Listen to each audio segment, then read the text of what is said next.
Thanks to Vai for sponsoring today's video. Hey everyone, Hayley here, and today I'm gonna talk about how I sold basically half my anime figure collection. Yes, this video has been a long time coming, and I'm kind of addressing the elephant in the room, although I think I sold the elephant from my collection as well. But yeah, I'm going to talk about the anime figures that I've sold, why I've sold them, basically how I feel about figure collecting and where in that journey I am. And yeah, we're basically gonna just get our hands dirty, get into it. Just a quick disclaimer, I think how someone feels about collecting, whether they collect, what they collect, how much they spend, how much they want, how much they sell, it's all very personal. There's no right or wrong answer. If I said, oh look, I'm selling this figure and you love that figure, I'm not like, that's fine. You know, it's just a very personal thing. There's nothing wrong or nothing right to it. It's just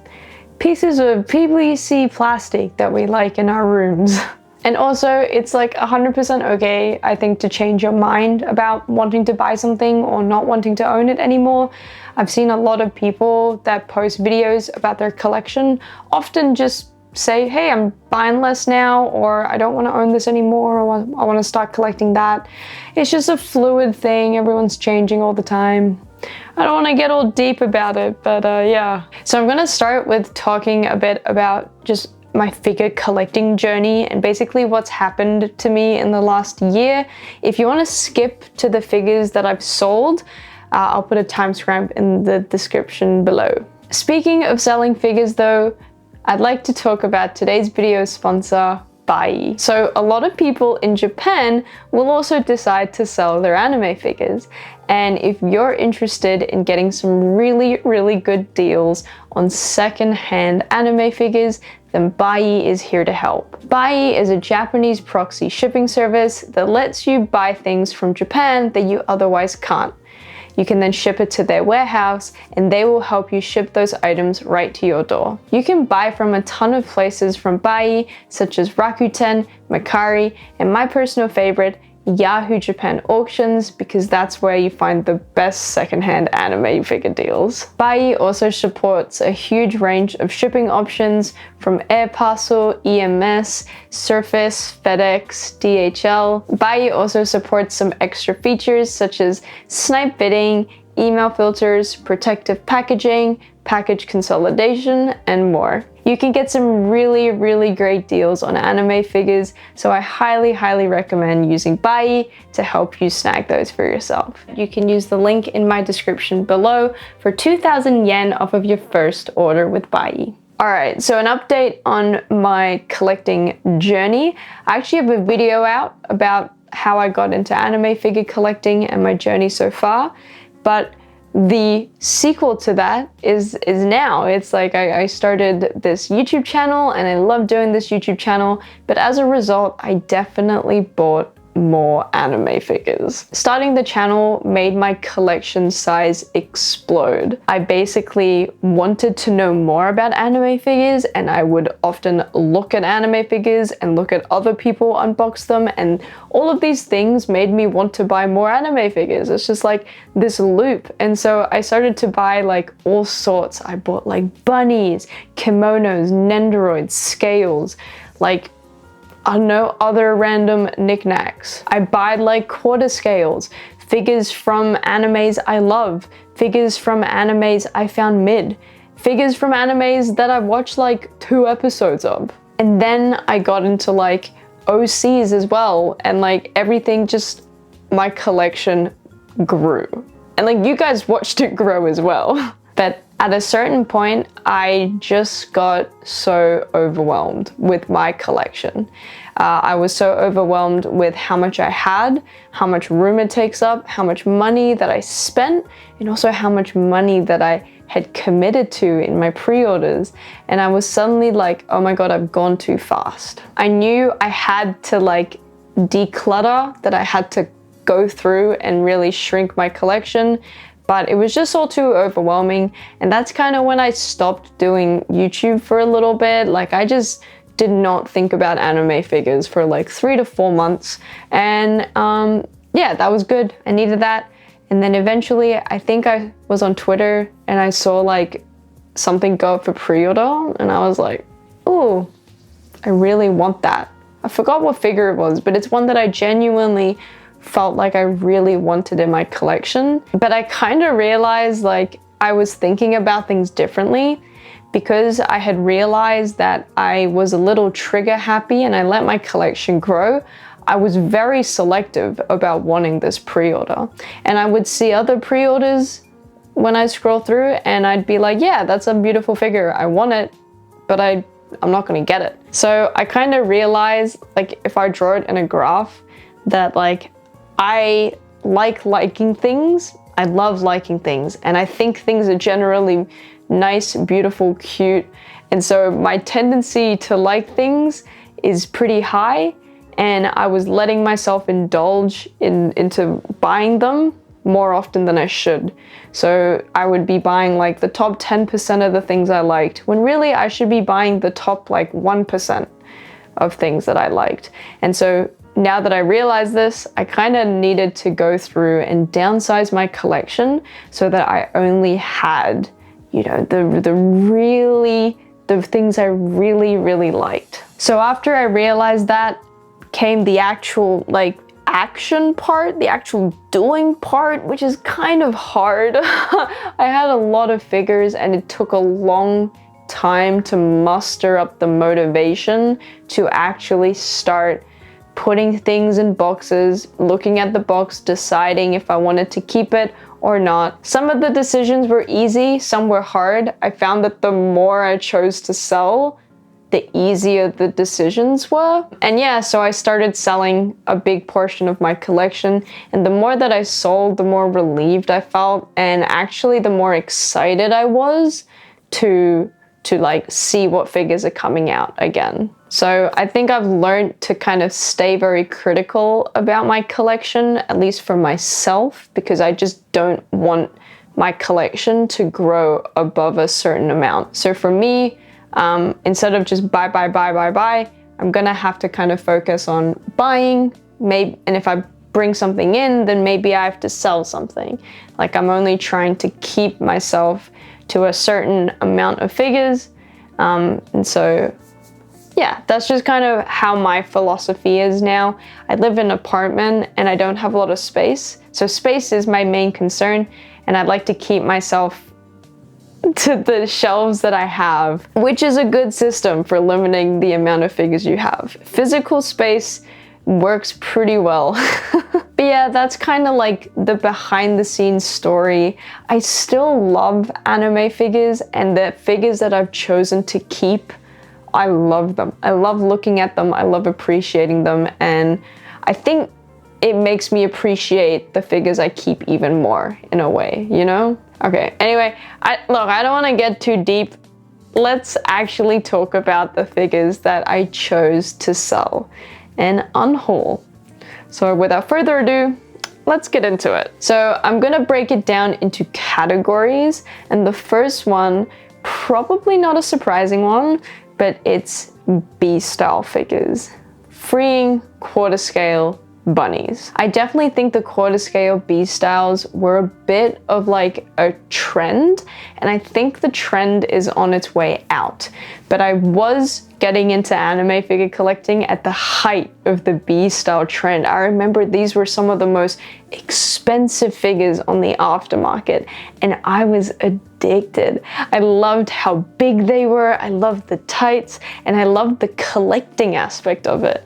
But now I've kind of realized that I don't particularly want to have a B-style collection, and just because I like a character doesn't mean I need the B-style of the character.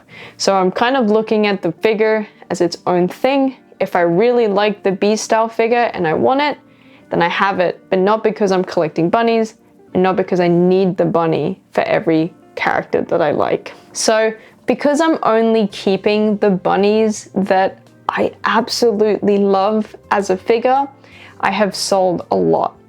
So I have sold my quarter scale Saber, I have sold my Danganronpa, Kyoko and Chiaki, my Kaguya-sama, Chika and Kaguya bunnies, some of the OC characters like Lemon Girl and Eruru the Maid, my Chiyo style, Jabami, Chizuru and Sumi from Rent-A-Girlfriend, Reina from Higurashi, Rem and Ram Bare Legs, and I also sold the Scathaha. And the bunnies that I've kept because I love them is the X10, my quarter scale Miku, my Mamako, my Riko, Chitoge, and Kurisu. And there are, I think, a couple of bunnies that I'm on the fence about, and I've just kind of kept them in their box, and when I decide, I'll decide. I'm not gonna rush myself. I won't say that I've not been tempted by some of the newer bunnies. I'm in love with the Marin, the Power bunny, and I actually really like the Junko one as well. Also the new Miku one is gorgeous. I haven't picked any of them up. I think Freeing's helping me not picking them up by making them like 35,000 yen, but maybe if I saw a good price on the aftermarket, but I'd really have to like watch reviews and actually want the figure because the figure itself is gorgeous, not the trend. All right, the next category of figures that I have sold are Fate figures. Now, I'm a really big Fate fan, and I started playing FGO like 5 years ago, and I think that Fate figures were kind of my gateway drugs into anime figure collecting. I fell in love with so many gorgeous Fate figures, and they were some of my holy grail figures for ages, and I bought so many Fate figures.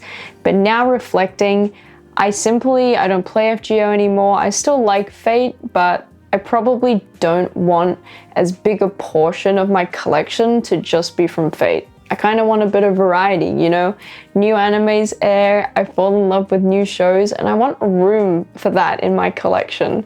So I don't need like 30% of my collection to just be from Fate. So I'm going to keep only the like creme de la creme of my Fate collection, so I have more room for other anime figures, and I'm gonna cull the rest. They're gone. I actually have a friend locally who wants to buy a lot of my Fate figures, which makes the decision very easy because selling it was quick, and I also know they're going to like a home that will appreciate them, which feels good. So I sold a lot of the dress versions like Mash and Saber Spommel Spirit version, my Jolta dress version, my Max Factory Jean, Flare Jean, and I've also sold a lot of my Fate racing figures.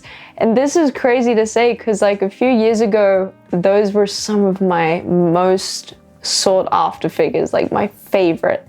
But I've just realized that I'm maybe more of a racing Miku. I'm team racing Miku, team good smile instead of team Type Moon.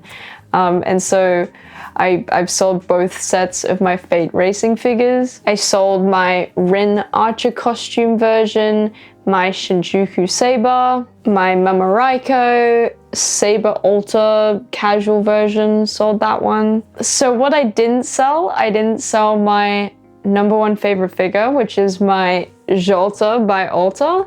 I didn't sell my other Jolta figure. I kept the Sakura figure. I've got my Salta Rider, Salta dress version. And I've also kept the boys, Gilgamesh and Ozymandias, because they're sexy.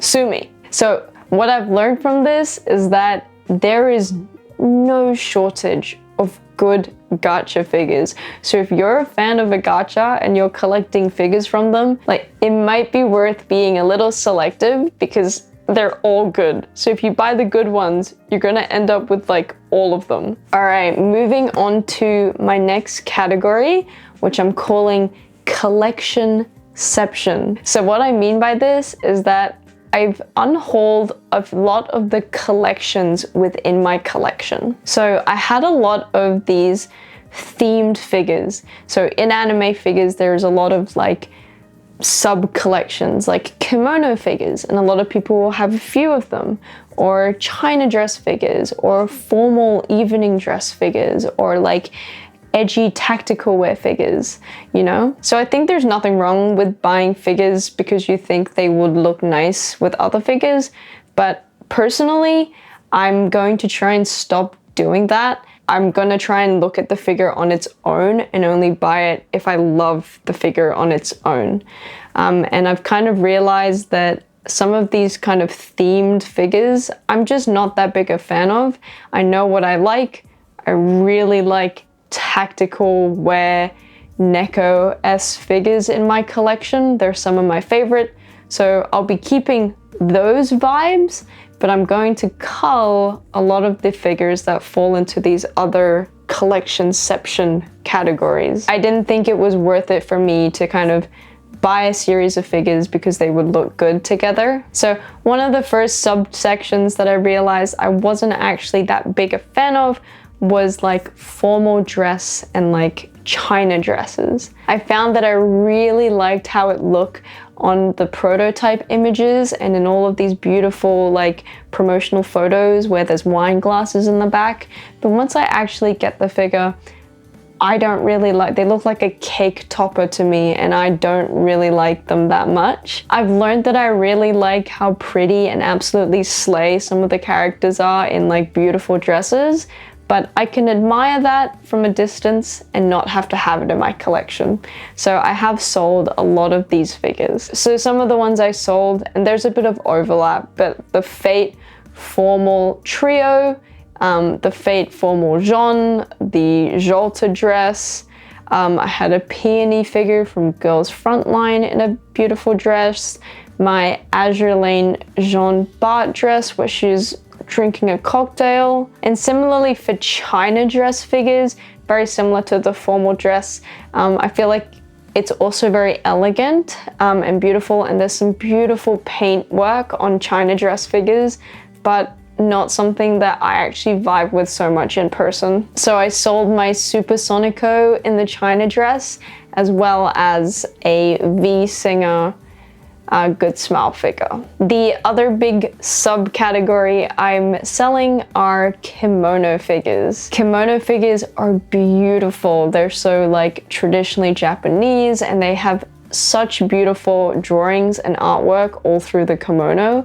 But I realized that in my collection, I'm just not that big a fan. I find that kimono figures also tend to not be as dynamic. And I think I more bought these figures for the novelty factor of, oh my god, it's my favorite character, but in a kimono, and they look so cute in it. Now I've kind of realized in myself that I just prefer the character in their original outfit. I am thankful for this realization because it means that I am never tempted to buy those like ridiculously expensive fur doll kimonos with the like real like doll. Oh, those are insane. So from this subsection, I sold my 2 Yuru Camp kimono figures, my Madoka Magica kimono figures, my Saber Alta kimono figure, as well as the 1/8 Miku, I forgot what the series called, but she's in a kimono and she's holding an umbrella. All right, we're gonna get a little bit saucy for our next category, but that is lewd figures. Now, originally I did not own any lewd figures. I was like, nope, not a lewd figure collector, not for me. And then I fell in love with a couple. It was a couple of gateway figures. It was the Mustard Girl by SkyTube, and it was this little cat girl in a cup. And I really wanted both of these, and I ended up getting them, and I still have them. I love them, but the floodgates opened because I was like, oh, wait, lewd figures are just like normal figures. You can just display them lewd or not lewd if you want. And suddenly I had this like new section of the website available to me. I had like 50% more anime figures to peruse and pre-order, and I kind of went ham with it. Like I kind of bought more than I should have. Honestly, some of the not safe for work figure manufacturers produce nicer figures at a cheaper price with better designs at better quality.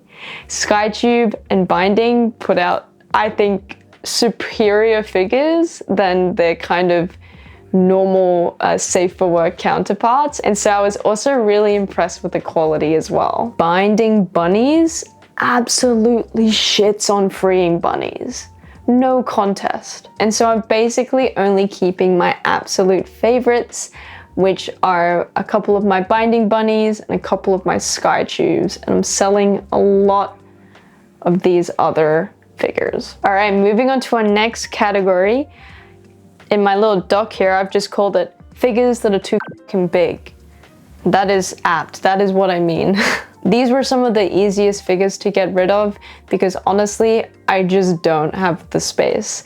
I live in an apartment and it's not a very big apartment, and I'd like to keep my figure contained to this room. And I'm already very privileged that I essentially have a study to have my desk in here and all of my collection. So I don't really want to let my collection drift into the common areas of my house. Mostly because for my apartment, I'm going for a different aesthetic out there. I've got a lot of plants and I'm going for very cozy vibes. And I don't know if like, you know, Alta by Jolta sitting on my coffee table would really set the tone of the room. But yeah, because of that, I have sold a lot of my figures that are too big. This of course ties back with a lot of the bunnies that I sold, a lot of the Fate figures, so the Ereshkigal figure, my quarter scale saber I sold the Good Smile Company wedding dress 02. I actually cancelled the Always Together Sakura figure by Good Smile, and I'm kind of glad I hadn't bought any resins because I just don't have the space for it. So if I ever consider that, I'm gonna have to be very, very careful and very selective. And I actually have a few on Miyoji figures that I have hauled on my channel that are absolutely beautiful and I've shown you guys, but they're too big, and I'm probably gonna have to sell some of those yet. But I haven't done it. But I'll have to work on a system where if I want to buy another big figure, then I'm probably gonna have to get rid of a big figure to make enough room. Okay, moving to the last official category. This one's called Trimming Down the Weeds, which I think is a really bad name now. But what I meant by that is that sometimes I have multiple figures of a character and I don't need multiple. So the best example here is I have bought a lot of holo figures and I love a lot of them, but a lot of them are kind of scratching the same itch for me. So I feel like I'm going to kind of trim the weeds and get rid of the ones that I'm not in love with, because then I have more space for like an entirely new character. So some of the figures that I have sold under this category, the FNEX Gojo, because I decided to keep the E-Stream Gojo, the Quez-Q, I think it's Quez-Q holo figure, the Gothic Lolita dress Asuka from Kotobukiya, couple of my Mikus, the Kimono Miku, as I mentioned, and I'm actually going to sell my Symphony Miku, some of my racing Mikus as well, my 2018 racing Miku because she's also very big and I have two of that version, and the 2014 racing Miku as well. But an example of what I was saying with like one in and one out, a part of why I sold the Symphony Miku is because I actually really wanted the 16th anniversary Miku, and I decided to sell the Symphony and instead pre-order the anniversary Miku. So there's kind of like one in, one out. And like I said earlier, that's just what I'm personally doing. Like that's not a rule. You don't have to do that. You do you, like, but I'm just saying this is what I need to keep my collection from absolutely exploding and overwhelming me. All right, and then lastly, we've just got kind of the figures that didn't really fit with any of the other collection. These are simply just figures that I shouldn't have pre-ordered at all. I was a little trigger happy there, or they're just figures that I'm just not in love with enough to keep. These include the 1/7 Rem and Rem from Good Smile Company, the Neko Mimi Rem from Alpha and Omega, Rocket Beat version Card Captor Sakura figure. Pretty much all of the figures I owned from Saikano. There's probably more figures that I haven't mentioned that I have either sold or marked for selling and I've just forgotten about, or like they're just sitting in my garage, so I've just not dealt with them yet. But in general, I have very much updated my kind of philosophy on my collection. I'm trying to be more conscious about not letting it explode. And yeah, I hope you enjoyed this video. Maybe it resonates with you if you have a collection of anything. It can be easy to buy. And it's definitely harder to be critical and get rid of something that maybe you really loved 3 years ago, but now you just don't love as much. But I have found it very freeing for myself to reflect on it and to sell. Yeah, that's really all I had to say. I hope you enjoyed the video, and I hope you have a good week. I will catch you in the next one, which will probably be a haul video, because I still love buying figures when I have room for them. All right, bye-bye. Thank you.